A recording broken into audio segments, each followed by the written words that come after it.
It's time to make it. Just give it a try. 'Cause you can make it like the old fat guy.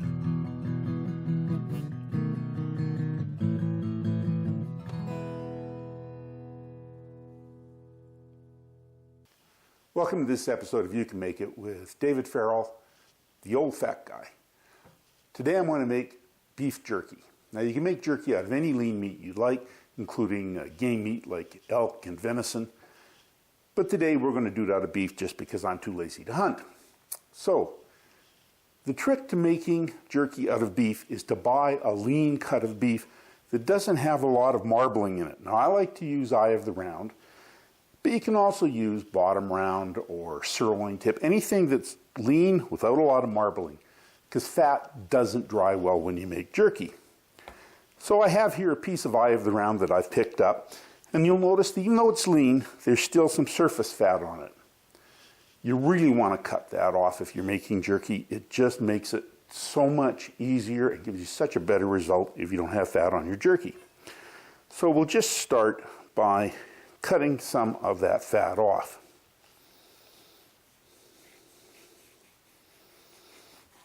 You want to get right down to the meat. Any fat you leave is a bad thing. And you'll likely lose a little bit of meat, as you'll see, but it's better than leaving the fat on the beef.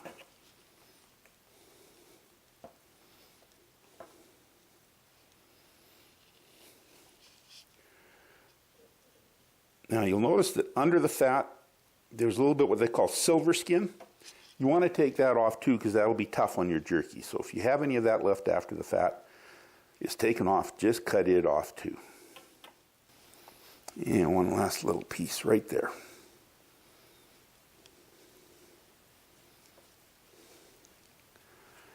Now that you've taken most of the fat off of the roast, we now need to cut it into slices that are just a bit less than 1/4 of an inch each.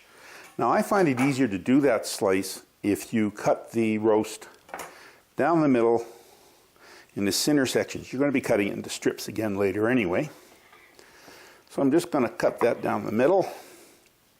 You'll also hear lots of arguments about whether your jerky should be cut across the grain or with the grain. I'm here to tell you it doesn't matter. Across the grain's a little bit more tender. With the grain gives you a little bit more chew, so it's a matter of personal preference, but I like them both, so I wouldn't worry about it too much if I was you. So now it's nice and thin. It'll be easier to cut into slices that are just a little bit less than 1/4 of an inch. And I'm just going to slice this all up and then weigh it. And after weighing it, I'm going to mix up a curing mix that we're going to put the beef into cure. So let's just finish cutting this up now.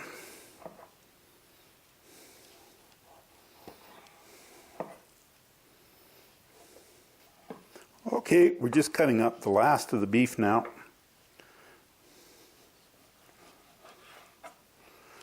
And you want to stay away from any really thick slices like that, so we'll just give that a cut down the middle. And slowly slice through it, just to thin it out a bit. Here we go.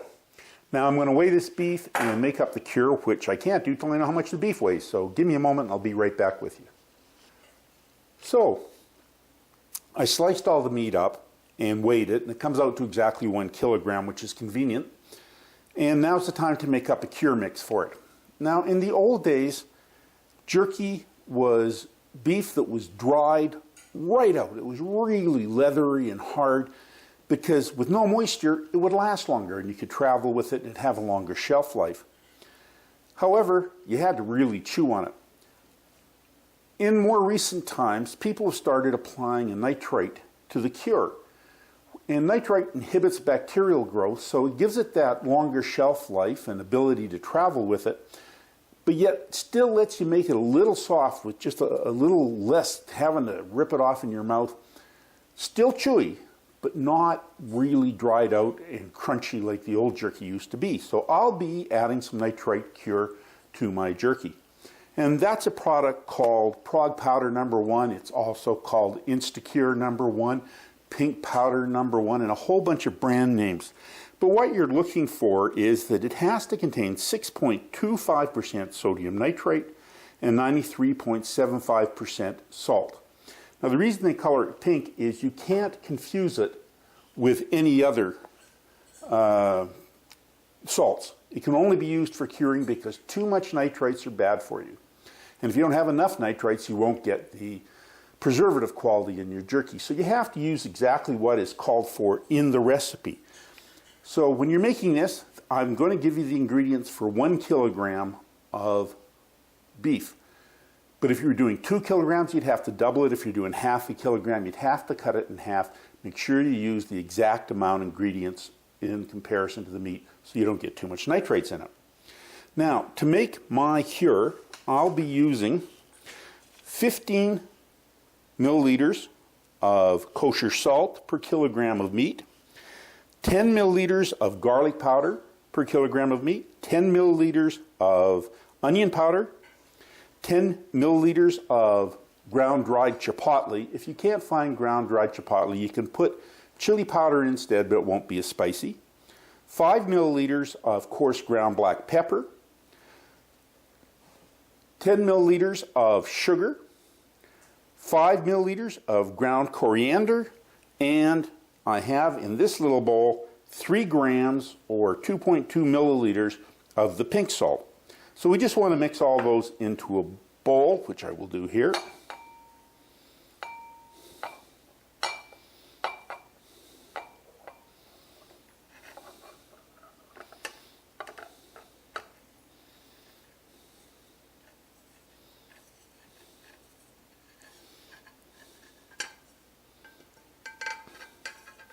There we go. And make sure that the pink salt gets in there for our cure. And get all of that in. As you can see, it doesn't take a lot of pink salt, so you got to be very careful measuring it. There we go. We've got it all in the bowl now, and we just want to mix it around.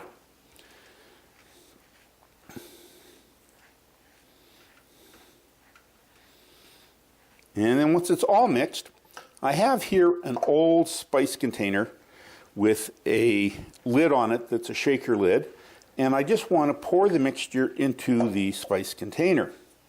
Funnel helps with that.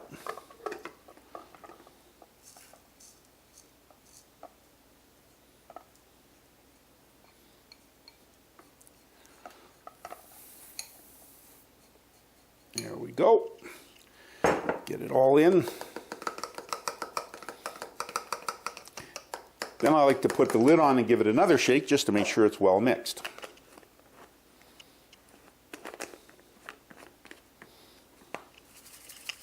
There we go. There's our cure mix. Now, you want to spread the meat out in a single layer on some trays.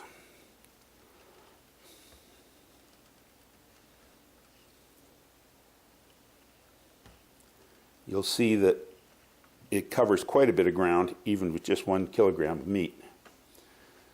Now, while I'm doing this, I am going to tell you how much of the ingredients you would use for 1 pound of beef, just in case you don't do metric. So for each pound of beef for the cure mix, you'd use 1.5 teaspoons of kosher salt. You'd use 1 teaspoon of garlic powder, 1 teaspoon of onion powder, 1 teaspoon of ground chipotle. You'd use a half teaspoon of coarse ground pepper. You'd use 1 teaspoon of sugar. You'd use half a teaspoon of ground coriander. And you'd use 0.048 ounces or 1/5 of a teaspoon of pink salt for each pound of meat. Just in case you weren't civilized like us people here in Canada with the metric. So, there we go. And we're just putting the last of the meat out on the tray now.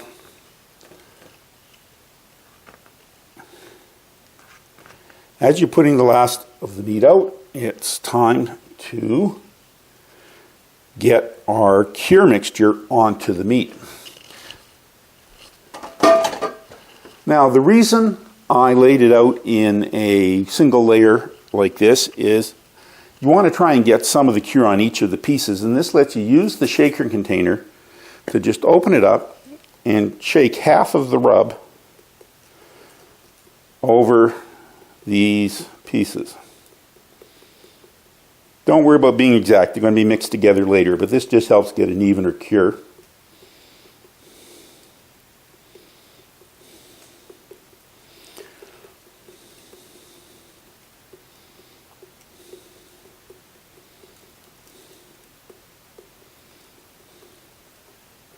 There we go. Now we want to flip these pieces over so we can do the other side.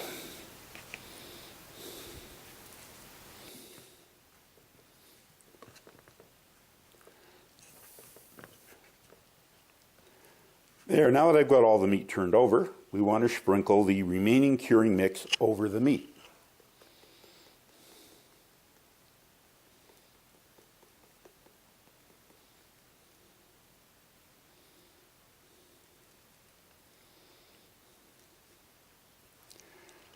Okay, now that we've got the remainder of the curing mix over the meat, we want to put it in a non-reactive container. That means ceramic or plastic or glass or stainless steel, but not any other metals. Otherwise, you'll pick up a funny taste from the metal. And we're just going to put the beef into that container. I got a nice plastic container here that will work well.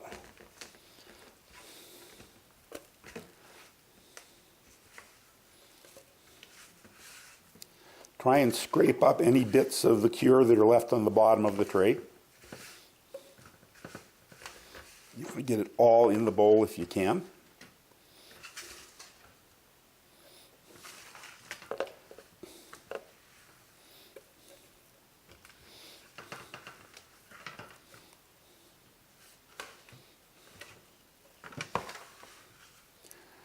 There we go. So we've got all the meat in my container. Now we want to make a point of scraping as much of the cure mix into the meat as possible. You're not going to get it all, but don't worry about it. Just get as much as you can.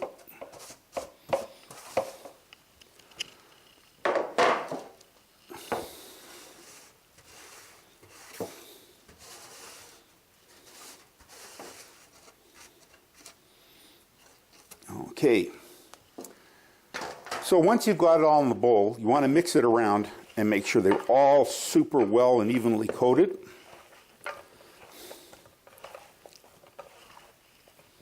There we go.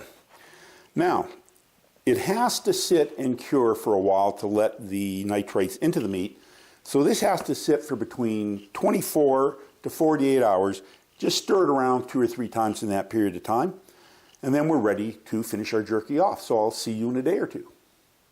I put my beef in the fridge overnight and tossed it around with the cure mix a couple of times, and now it's got quite a nice red color, and it's time to cook it. Now you can't just lay this out on a single layer on a tray and put it in a 200-degree oven and you will make a delicious jerky. However, I like a touch of smoke in my jerky, so I'm going to be putting it in my smoker. So let's just fire it onto the smoker.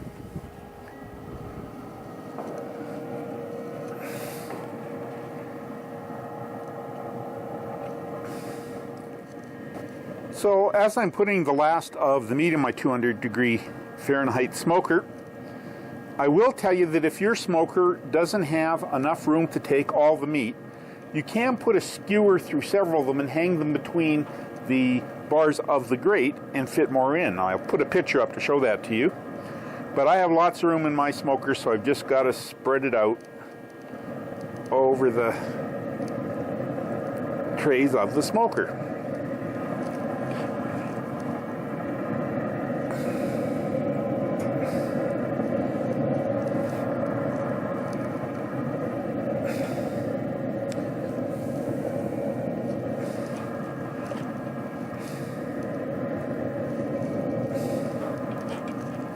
There's the last couple of pieces, and this just has to smoke for 2 hours now. So our jerky's been in the smoker for 2 hours at 200 degrees Fahrenheit. I took it off and brought it inside and let it cool down. If you look at it, it's got a nice bright red color from the cure. If you bend it, then it fractures at the surface. That's how you can tell it's done. You could also put an instant read thermometer in it to make sure it's over 155 degrees Fahrenheit. So now that we know that it looks all right and that it's cooked, let's give it a taste. So let's just break a piece off.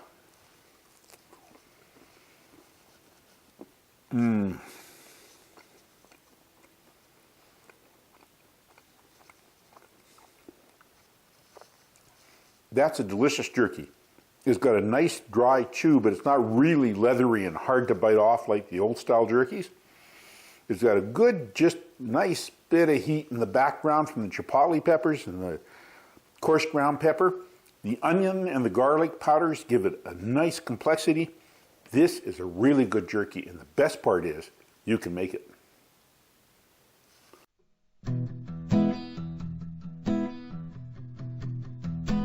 I have a good woman, I ain't good looking, but I do some cooking, I'm the old fat guy. So use that oven if you want some lovin', be like the old fat guy.